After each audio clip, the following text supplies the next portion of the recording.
Un saludo a los amigos de BPI TV, soy Héctor Luis Caldera desde la ciudad de Caracas. En este momento nos encontramos desde Los Palos Grandes para seguir analizando el caso o la situación de Venezuela. Vamos a ampliar un poco sobre el análisis desde el punto de vista político de lo que está ocurriendo dentro del país. Para seguir haciendo este recorrido sobre este tema, tenemos a mi lado a la profesora de la Universidad Simón Bolívar en Teoría Política, la profesora Carolina Guerrero. Profesora, el día de hoy, muchísimas gracias por estar acá con A nosotros. ustedes. Buenas tardes. ¿Qué tal? Profesora, estamos acá, es para tratar de consultarla. Hemos estado consultando a sociólogos, politólogos durante la semana sobre lo que ha sido la discusión en el seno de la ONU sobre el tema de Venezuela. Lo han calificado como totalitarismo, también se ha calificado como cleptocracia, inclusive fue uno de los términos utilizados en el seno de la ONU. Usted como profesora de teoría política también quisiéramos que nos ayudara a dar un diagnóstico, a ver cómo es la percepción de cómo usted está viendo desde el punto de vista teórico al gobierno de Venezuela, lo que está ocurriendo acá, si podemos darle alguna visión de parte suya. Ok, bueno, desde 1999 este sistema se configuró como un neototalitarismo. Los totalitarismos no comienzan desde el momento cero como una confiscación de todos los aspectos de la vida. Eso es algo que va siendo progresivo. Y nosotros hemos avanzado en eso, en una manera de hegemonizar la vida de la sociedad venezolana progresivamente hasta el presente y lo que seguirá el futuro. Hasta dónde puede llegar, hasta donde la sociedad lo permita. El problema con la ONU, con los observadores internacionales, con los propios actores políticos venezolanos, es que en tanto uno no tenga claro a qué se enfrenta, es un poco difícil tratar de neutralizarlo, ¿no? Y ese tema que usted acaba de mencionar, la cleptocracia, forma parte de todo sistema neototalitario, sobre todo en la especificidad de la realidad política venezolana, porque es un totalitarismo comunista. Y la cleptocracia forma parte de eso. Cuando no hay control en el manejo del poder, no solamente las libertades de los individuos están en peligro, sino por supuesto el patrimonio de todo el mundo. Si existen gobiernos corruptos, incluso en sistemas democráticos, en un sistema neototalitario comunista no hay límite para que no sea de esa manera. ¿Qué diferencia el totalitarismo del neototalitarismo? O sea, porque hemos escuchado calificativos como un gobierno totalitario. ¿Por qué podemos decir que es un neototalitarismo? Bueno, a lo mejor la diferencia está en los totalitarismos clásicos del siglo XX y los neototalitarismos del siglo XXI. El régimen cubano es un sistema totalitario a la manera tradicional, cómo la humanidad fue capaz de crear el totalitarismo en el siglo XX. En el siglo XXI el neototalitarismo se disfraza de formalidad democrática. Entonces tienes una constitución aparentemente consona con un sistema liberal. Tienes procedimientos aparentemente vinculados con un Estado liberal. Y algunos incluso se llegan a ejecutar. Pero, en el fondo, cuando hay la posibilidad de permear todas las instituciones del Estado y de manipular el Estado y de ejercer el poder de un modo completamente integral sobre una sociedad que no tiene defensa, bueno, ahí vas viendo ese contraste con el totalitarismo tradicional y un totalitarismo con apariencia democrática que es ese. Entonces, en ese sentido, la formalidad es muy consustancial con el neototalitarismo. Cuba no forma parte de la OEA. Venezuela y Nicaragua, sí. Y todo el mundo los reconoce como unos gobiernos supuestamente democráticos porque ascendieron a través de un mecanismo electoral que todos sabemos que es muy falseado. Profesora, ahora para seguir llegando a esta misma línea, pero todo tipo de neototalitarismo también tiene cleptocracia, o sea, también tiene que tener dentro de sí la cleptocracia forma parte. O sea. Sí, sí, por una razón importante. Primero, porque manejando todos los recursos del Estado, sin que la sociedad ni las instituciones independientes puedan poner contrapeso a esa manipulación del patrimonio público, no hay razón para no apoderarse de todo. Sobre todo cuando hay mucha codicia por el patrimonio público. Pero o sea, el elemento esencial está en que todos los individuos que están articulados alrededor del círculo del poder, el círculo primario y el círculo secundario del poder, están allí por un interés meramente monetario. Hay una novela de Vargas Llosa, Conversación en la Catedral, que tiene una frase bien interesante. La novela está ambientada en una dictadura militar.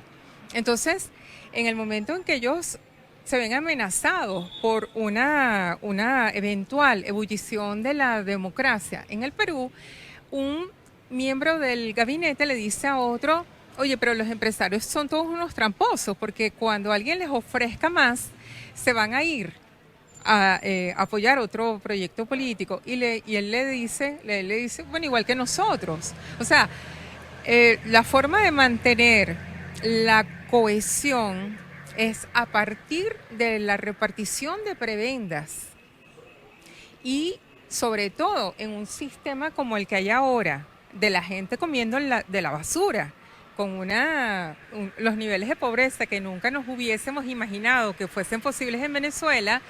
Mantener la diferencia, la distancia entre el padecimiento de la población y el privilegio escandaloso de una cúpula hace que esa cúpula sea mucho más atada a la fidelidad a ese proyecto político. Profesora, también una pregunta ya atándola con todo lo que está indicando y con la cleptocracia, pero y también la gente que está comiendo probablemente de la basura.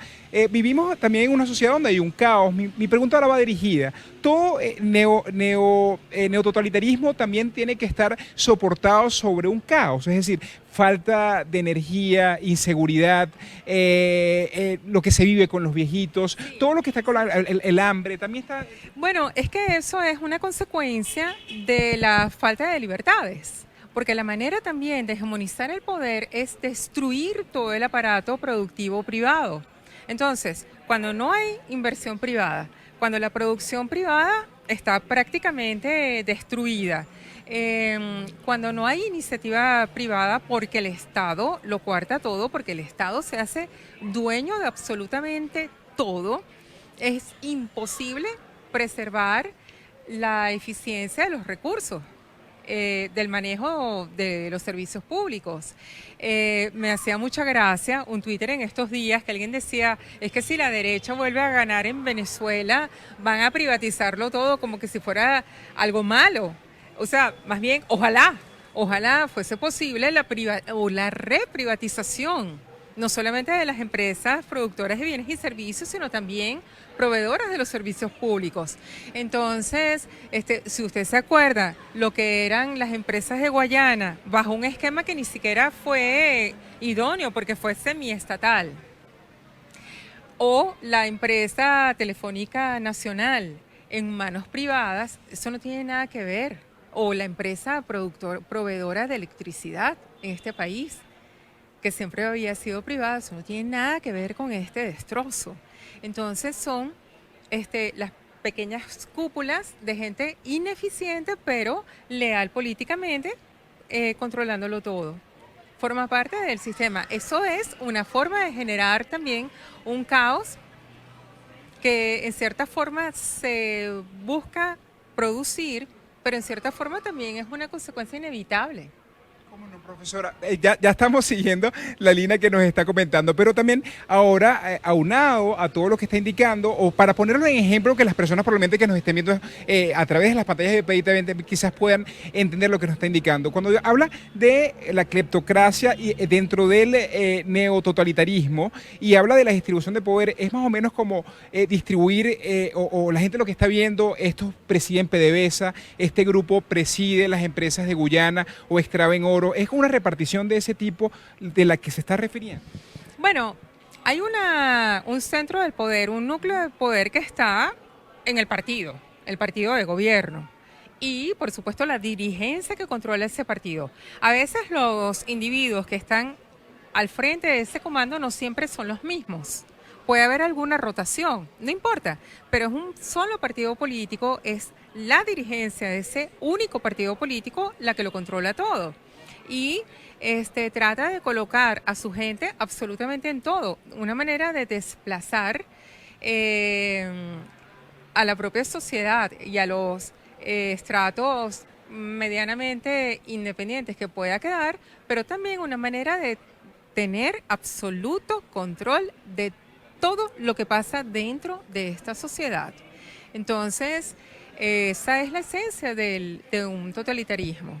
No dejar ni un solo detalle de la vida fuera de su propio alcance. Para poder entender eso que está hablando del partido gobernando el Estado. Hemos visto en estas últimas semanas al Partido Socialista Unido de Venezuela, partido de gobierno, hacer distintos congresos. Vimos el congreso primero, donde desde allí se tomaban las decisiones para lo que fue este plan económico. No sé si eso también es normal dentro de un Estado, que dentro del partido previamente se discuten las medidas económicas, después que el partido lo decida, es que pasa a formar las medidas económicas. Y en este momento estamos viendo, o anoche por lo menos vimos al presidente de la República en lo que fue el Congreso de la Juventud del PSUV. Él indica que ellos son los herederos de lo que va a ser el gobierno. Él también anuncia que él es el presidente del partido, dice que por eso es que lo llamaban dictador, lo dijo de manera de chiste, porque presidía inclusive el Partido Socialista de Venezuela, nombró la figura de Diosdado Cabello como primer vicepresidente y luego habló de una secretaria general de las juventudes para que también pudiera controlar todo lo que es el tema de las juventudes y todo lo que era chamba juvenil, que es donde están pasando estos jóvenes de un oficio a instituciones públicas. Inclusive estamos hablando que van a pasar a sector salud, a PDVSA, a muchos de estos espacios, al parecer desde el partido político, en una academia, que también quisiera hablar de qué opina de esta academia de formación política que supuestamente ya tiene sede en el estado Miranda. Entonces, ¿cómo también ve este dominio del partido? Ayer se nombró o se habló también de esta sede ideológica para formar a esos líderes del PSUV, que ya tiene sede, ya tiene presupuesto inclusive dentro del estado Miranda. Bueno, estás planteando dos cosas. La primera es la supuesta democracia que hay dentro del PSUV porque hacen congresos y ahí toman decisiones. Eso es una farsa. Las decisiones están simplemente predeterminadas. Lo que se hace es una presentación dentro del foro de esos congresos para que la propia militancia tenga la ilusión de que tiene injerencia en el manejo del poder. Eso es falso. Porque mira, la única o de las pocas experiencias dentro de un totalitarismo comunista de un congreso verdaderamente democrático fue el que dio origen a la Primavera de Praga en 1968. Porque allí los checoslovacos discutieron con total autonomía que ellos querían libertad de prensa, libertad de pensamiento, libertad de asociación, querían democracia. O sea, entre paréntesis, estas personas no se habían dado cuenta de que ellos no tenían nada que hacer dentro de un congreso del Partido Comunista porque evidentemente no eran comunistas.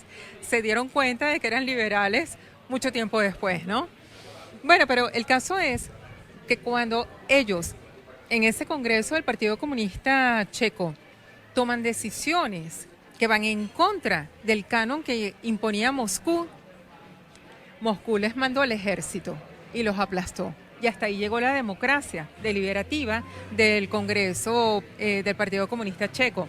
Entonces, lo que tiene el PSUV es una ficción de discusión de toma de decisiones colectivas. Eso es falso. Las decisiones están tomadas anticipadamente, simplemente se anuncian, se conversan o se vociferan y todo el mundo levanta la mano, etcétera.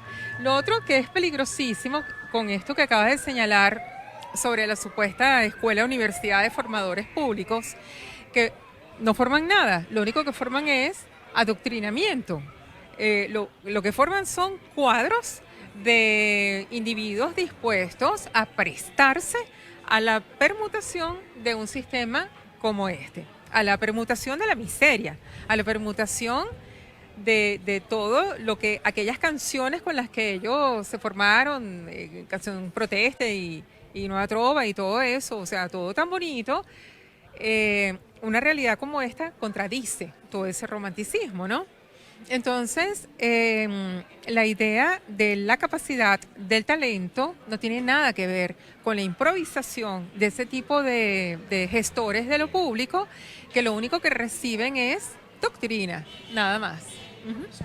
Entendemos ya, o ya creo que te está quedando claro todo lo que ha sido su teoría sobre el neototalitarismo que podría estar dominando a Venezuela. Pero también hay otra serie de acontecimientos, le estaba hablando previamente, que al principio hablaba sobre estas instituciones internacionales como la ONU y la OEA. Vamos a ver a Almagro, el secretario general de la OEA, de visita por la frontera.